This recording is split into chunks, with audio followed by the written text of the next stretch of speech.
Kalau ada yang ngaco, semprot aja. Semprot aja. Takut Coba ya.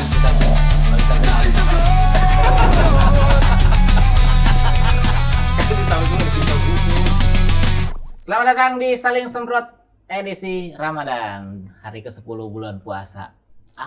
Enak bener kayaknya. ASMR gitu ya, crowd. Enak bener kayaknya tuh. 10 hari kita online tanpa sekalipun taraweh. Parah lu. ngomongin agama. Tarawehnya enggak. Taraweh lah. Ini buat yang nggak tahu ya, kita tapingnya nggak pas taraweh juga. Takutnya ada yang dia 10 hari jam Ada segini aja. baru tayang gitu. Kita syutingnya dari tadi. Ada pertanyaan dari siapa? Dari lo. Masa gua yang opening, gua yang nanya. Gua deh. Gua. Dari lo. Ini pertanyaan dari gue ya. Pak Fuad. Iya, thank you. Ya. Simple. Bagaimana sih cara menghitung pahala? Nah, luar biasa. Kalau menghitung hari kan biasa. Tinggal calling Anda. Iya. Menghitung hari 2. Gimana tuh caranya?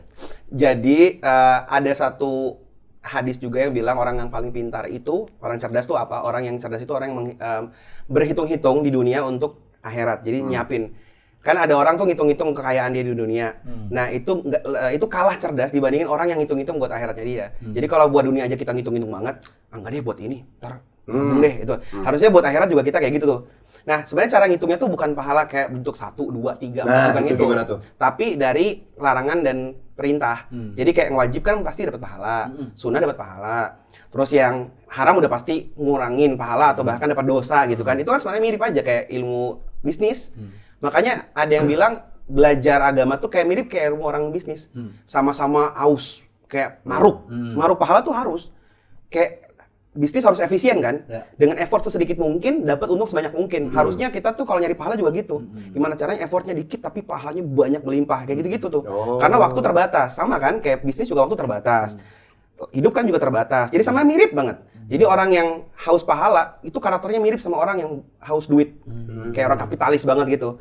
Jadi dia akan nyari cara sebisa mungkin dapat pahala sebanyak mungkin. Simpel kalau kita belajar kan kita lihat tuh, oh ini buat pahalanya nih. Itu kita lakuin gitu. Cuman memang itu untuk diri sendiri ya, bukan untuk orang lain. Seringkali orang hitung-hitung pahala orang. Nah, itu nggak bisa. Hitung-hitung tuh pahala diri. Karena kita nggak pernah tahu kan ada satu kejadian di mana ada seorang pelacur ngasih minum anjing. Itu tuh contoh yang luar biasa. Orang yang ngasihnya pelacur, yang dikasih anjing. Dua-duanya seolah-olah nggak mulia kan. Iya. Benar-benar. Tapi gara-gara kebaikan itu dan dia bertaubat, Allah terima pertaubatannya. Satu kebaikan diterima kebaikannya kan surga tuh karena ridho Allah bukan karena pahala.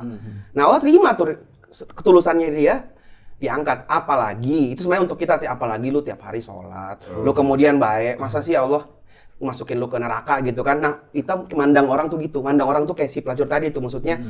Insya Allah di surga lah. Jangan dikit-dikit tuh neraka nih orang. Maksudnya mandang orang tuh, tapi jangan mandang itu ke kita. Pelacur aja dapet, gua nggak mau sholat ah. Pelacur aja masuk surga, masa gua enggak gitu. Minum aja tuh anjing-anjing gitu kan. Gampangnya gitu ya. Iya, jadi hard on yourself, easy on others. Itu Imam Syafi'i pernah ngasih pesan gitu. Kalau buat diri lu sendiri, ulama aja nih, sahabat Nabi aja nih, ada yang sampai nangis takut masuk neraka. Padahal dia sahabat Nabi. Apalagi gua, dosa gua pasti banyak, gua harus tambah lagi. Itu buat diri sendiri. Kalau buat orang, masa nggak masuk surga sih? Saudara kita ini bisa kok dapat hidayah. Orang pelacur aja masuk surga kok. Gitu. Jadi sebaliknya, buat orang tuh lebih nyantai. Buat lu harus lu keras ke diri lu gitu sih. Berarti ada baiknya kita bikin buku pengeluaran dan pemasukan ya? Untuk pahala itu. Itu Jadi tahu tuh, wah dosa kita banyak banget ini. Itu Sholat subuh, 1 Iya. poin. Oh, poin pakai poin. Iya. Tadi ketemu kucing ngasih makan 1 poin. Mirip kayak anak TPA yang pas terawih disuruh nyatet. Mungkin kayak gitu. Terawih nggak, sholat nggak. Iya. Jam 9 ketemu musafir, kasih duit 1 poin. Iya. Jam 10 cudai. Ya, Ya. habis poinnya. Itu Sudah. Sudah apa sih? Masa mau gue terang? oh bukan hal yang pantas untuk diterangin ya. Ada ini apa kayak situs-situs Oh, kurang baik. Oh. kurba. Jadi kita tahu posisi kita gitu. Nggak semuanya disingkat loh. Nggak semuanya. Jadi tahu kali posisi kita. Tapi kali fun ya? fact itu bagus untuk pembelajaran. Jadi kan tadi yang nanya cara istiqomah gimana sih? Itu kan pembiasaan. Kan orang terbiasa bangun pagi lama-lama juga nggak perlu alarm kan. awalnya di set pakai alarm, awalnya di set juga kebiasaannya, lama-lama kan udah biasa kan, kayak yang kita kan bangun kayak udah biasa gitu. Sama kalau kita emang nggak terbiasa ibadah, dibiasain aja dulu, mungkin perlu dicatat, kayak hari ini jadwal gimana. Jadi pengingat gitu. Pengingat aja, cuman ntar kalau udah biasa lama-lama nggak ini sih, nggak terlalu butuh Buat kayak apa gitu. sih? Buat apa sih begitu? Pahala dihitung-hitung. Iya. Biar tahu kita kondisi kita hari itu. Ya terus kalau udah tahu gimana? Ya siapin permintaan di surga lah. Wih, transaksional banget. Lu nih korban-korban ini berarti apa namanya target-target pasarnya lagunya Ahmad Dhani ya? Apa tuh? Yang jika surga dan neraka. Ji, bukan lagu Ahmad Dhani juga itu. Iya, sama Krisya. Krisya. Iya, Ntar kena pasal loh. Surga dan neraka tak pernah ada. Nah itu sama, gue juga kurang setuju sama satu. Karena kita jadi terbatas. Lu takut aja dosa lu kebanyakan lu hari itu. Itu satu. Itu yang kedua terlalu wah gue nyatet. Jadi nyari kita padahal menurut gue Kan nyari kebaikan. Kan udah ada yang nyatetin udah ada. udah ada Mang. Tapi kan Udah udah ada kasih bagus tahu ya, poinnya. Lu ke surga bawa plastis. Iya. Kopi Bang gitu. Merek Sandis tuh. Biar tahu. Nih, Minta rekening korannya aja. iya, nih ya. Pahala yang diciptakan dengan pahala yang di setting itu memiliki kualitas. Sama tuh, sama. Bedanya apa? Pahala yang diciptakan. Pahala yang diciptakan siapa yang nyiptain? Salah gua. Pahala Yang diciptakan lo sama yang disetting. pahala yang tidak disengaja Oke. dengan pahala yang disengaja itu memiliki kualitas yang berbeda. Kira-kira lebih gede mana? Lebih gede yang tidak disengaja. Kasih contoh. coba. Yang Contoh tidak begini. disengaja. Tidak disengaja nih. Ah.